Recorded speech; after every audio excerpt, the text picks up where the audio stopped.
ഇത്തരം ഒരുപാട് ബാപ്പുട്ടിമാരുള്ള നാടായി നമ്മുടെ കേരളം മാറിക്കൊണ്ടിരിക്കുക.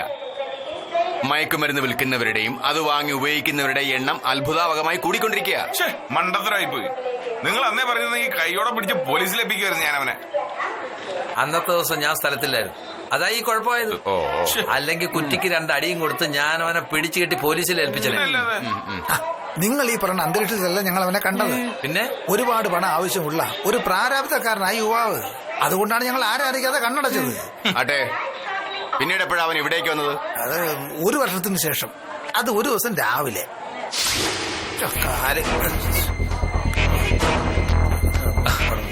താമരേഷണ്ണ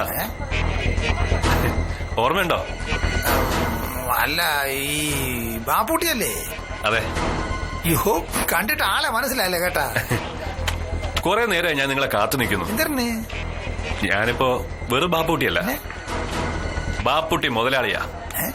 സ്വന്തമായിട്ട് ടെറസ് വീട്, ലക്ഷങ്ങൾ വില മതിക്കുന്ന കാറ്, പിന്നെ ബാങ്ക് ബാലൻസ്, സമൂഹത്ത് നിലയും വിലയും എല്ലാം പിടിച്ചെടുത്ത താമരാക്ഷണ്ണ. ഓ, നന്നായി.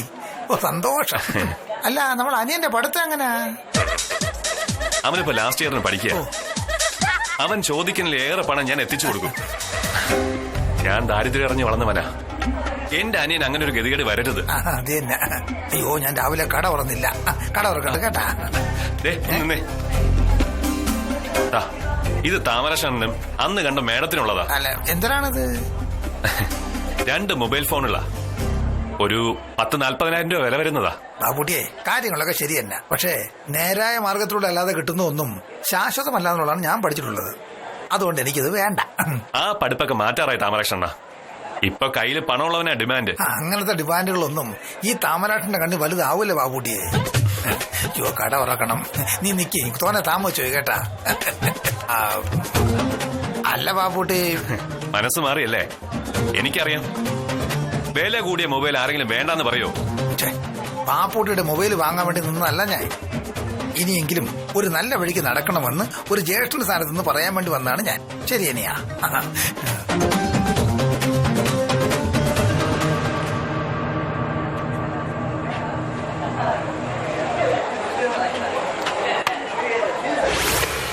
താമരേഷടാ, എന്തര്? ആ ബാപ്പുട്ടി ഓർമ്മയുണ്ടോ? ബാപ്പൂട്ടിയാ? ഓ, നമ്മുടെ മയക്കേർന്ന് വെച്ചോടക്കാനെ. അവനെ പോലീസ് പൊക്കിയാ? ഇല്ല, അയാള് താമരേഷനെ കാണണമെന്ന് പറഞ്ഞ് പുറത്ത് നിക്കുക.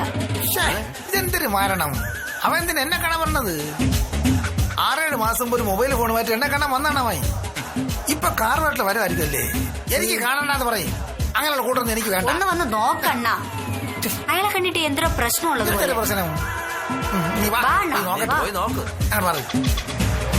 വാ സാറേ.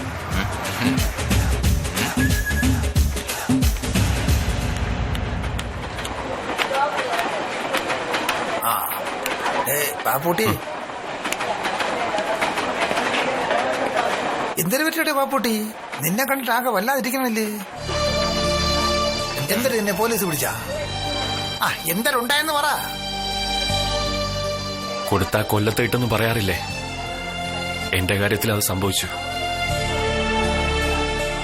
എന്റെ അനിയന് വേണ്ടിയിട്ടായിരുന്നു ഞാൻ ഈ മയക്കുമരുന്ന് കച്ചവടം നടത്തിയിരുന്നേ. പക്ഷേ എന്തൊരു പറ്റിയെന്ന് പറ. എനിക്കറിയില്ലായിരുന്നു ഞാൻ വിറ്റിരുന്ന ലഹരിയുടെ നല്ലൊരു പങ്ക് വാങ്ങി ഉപയോഗിച്ചിരുന്നത് എന്റെ അനിയൻ തന്നെ ആയിരുന്നു എന്ന്.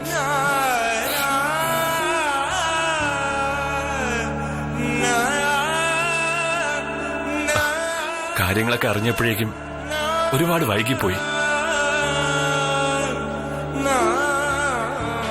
മയക്കുമരുന്നിന് അഡിക്റ്റായി പോയ അവൻ ഒരു ഭ്രാന്തനെ പോലെ ആയിരുന്നു.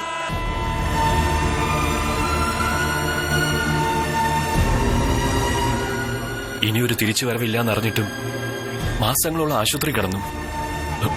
ഒടുവിൽ കഴിഞ്ഞ ആഴ്ച അവൻ മരിച്ചു.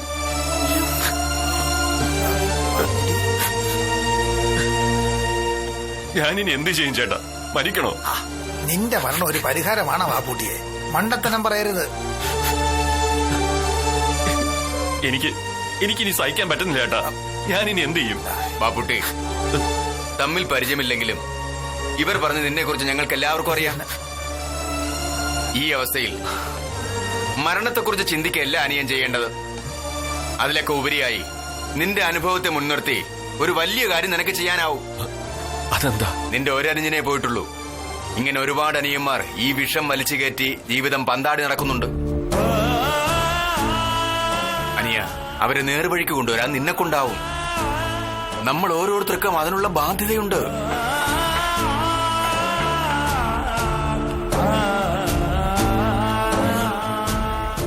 സാറന്മാരെ, ഇനിയുള്ള എന്റെ ജീവിതം ലഹരി വിരുദ്ധ പ്രവർത്തനങ്ങൾക്കായി ഞാൻ മാറ്റിവെക്കും.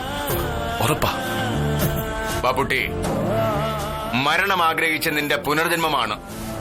ഇനി നിന്നിലൂടെ ലഹരിക്ക് അടിമപ്പെട്ട ഒരുപാട് പേർ പുനർജീവിക്കും. ഞങ്ങൾക്കത് ഉറപ്പാ. ആ